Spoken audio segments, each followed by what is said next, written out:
चुनावी मैदान में उतरे हैं, आपको क्या लगता है कि बिहारीगंज क्षेत्र का कितना विकास हुआ और क्या कमी रह गई इस क्षेत्र में? बिहारीगंज विधानसभा ही नहीं, पूरे बिहार में विकास का सिर्फ ढिंढोरा पीटा गया। विकास से कोसों दूर है बिहार। अभी आप देख रहे होंगे कि जहां मधेपुरा से चल कर के आप अगर आए होंगे ग्वारपार होते हुए किशनगंज या बिहारीगंज, तो ये NH है, लेकिन इसकी स्थिति देखिए कितनी बदतर है। पैदल चलना मुश्किल है लोगों को। अगर एक 4 व्हीलर गाड़ी जाती है तो दूसरा मोटरसाइकिल को इंतजार करना पड़ता है कि जब तक वो टपेगा नहीं आप उधर क्रॉस नहीं कर सकते। शिक्षा की स्थिति बद से बदतर हो गई है। सारे जगह देख रहे हैं कि शिक्षक को उचित और मुआवजा राशि जो है उनको नहीं मिल रहा है, जो वेतन मिलना चाहिए उसके अभाव में वो शिक्षा का व्यवस्था बहुत खराब हो गई है। एक तरफ यहाँ NDA के प्रत्याशी मैदान में है और दूसरी तरफ महागठबंधन के, ऐसे में आपको क्या लगता है कि तीसरे मोर्चे को जनता किस तरह से लेगी?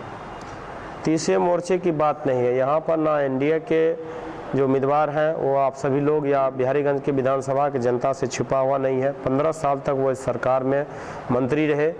राजद की जो सरकार थी जिसे आज वो जंगल राज का नारा दे करके वो वोट लेना चाहते हैं, आप सभी लोग जानते हैं। और जहाँ तक कि सूबे में अभी वर्तमान सरकार नीतीश जी की 10 वर्षों तक रही, इनके ही यहाँ मंत्री रहा करते थे। लेकिन देखिए अभी यहाँ की स्थिति क्या है। बिहारीगंज बाज़ार की स्थिति देखिए, ग्वालपारा बाज़ार की स्थिति देखिए, शिक्षा से लेकर के सड़क से लेकर के रोशनी की क्या स्थिति है। इस आधार पर जनता ने एक मन बना लिया है परिवर्तन का, और मुझसे निश्चित विश्वास है कि जाति और पार्टी से ऊपर उठ करके इस बिहारीगंज विधानसभा के लोग मत देने के लिए तैयार हैं।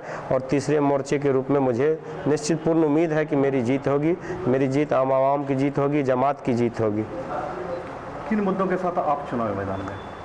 हम सबसे बड़ा मुद्दा शिक्षा और समाज को जमात के साथ चलने के लिए, इसी मुद्दे को लेकर के हम राजनीति किए हैं। इस बार तीसरी मोर्चे की अगर जीत होती है बिहारीगंज विधानसभा में तो लोगों को विश्वास हो जाएगा कि अब जात के नहीं जमात की राजनीति हो रही है। तो आपको क्या लगता है कि जनता किस मुद्दे पर वोट देने जा रही है इस बार? जनता मुझे विकास और कर्मठता और ईमानदारी के नाम पर वोट देगी। मेरे कार्य क्षेत्र से मेरा जो क्षेत्र रहा है मुरलीगंज का कार्य का क्षेत्र, वहाँ के काम को देख करके यहाँ के लोग जागरूक हैं। जब मैं यहाँ नहीं कुछ भी था, जब भी मुझे बुलाया जाता था, मैं हर सुख दुख में यहाँ के जनता के साथ था और रहूँगा। बिहारीगंज विधानसभा क्षेत्र में इससे पहले जो विधायक हुए हैं, 2 विधायक हैं जो कि मंत्री रह चुके हैं, फिर भी इस क्षेत्र का जो विकास होना चाहिए था वो विकास नहीं हुआ। आपको क्या लगता है क्या कमी थी? यहाँ के जो विधायक पूर्व में 25 वर्षों से जो विधायक बने हैं वो लोग भी मैदान में हैं।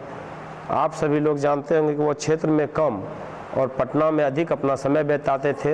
विधानसभा जब चलता था तो वो पटना में रहते थे, उसके बाद भी उनका घर ही और वो अपना क्षेत्र ही पटना जो राजधानी है, राजधानी में सुख सुविधा से लिप्त रहते थे। यहाँ के जनता को देखने की बात तो छोड़िए, यहाँ के लोगों से मिलना भी दूभर समझते थे। एक छोटा ट्रांसफार्मर अगर कहीं जल जाता था वो इससे वाकिफ़ नहीं हो पाते थे किस गाँव में क्या स्थिति है, कहाँ ट्रांसफार्मर जला हुआ, और हम लोग को मिल करके SDO से एग्जीक्यूटिव से मिल करके यहाँ के लोगों का समस्या दूर करना पड़ता था। जब तक जनप्रतिनिधि क्षेत्र में नहीं रहेंगे जनता के समस्या से रूबरू नहीं हो सकते हैं। यही सबसे बड़ी समस्या है कि लगातार 25 वर्षों से यहाँ के जो विधायक है 20 वर्षों से मंत्री रहे हैं, फिर भी यहाँ विकास से कोसों दूर है बिहारीगंज विधानसभा की जनता।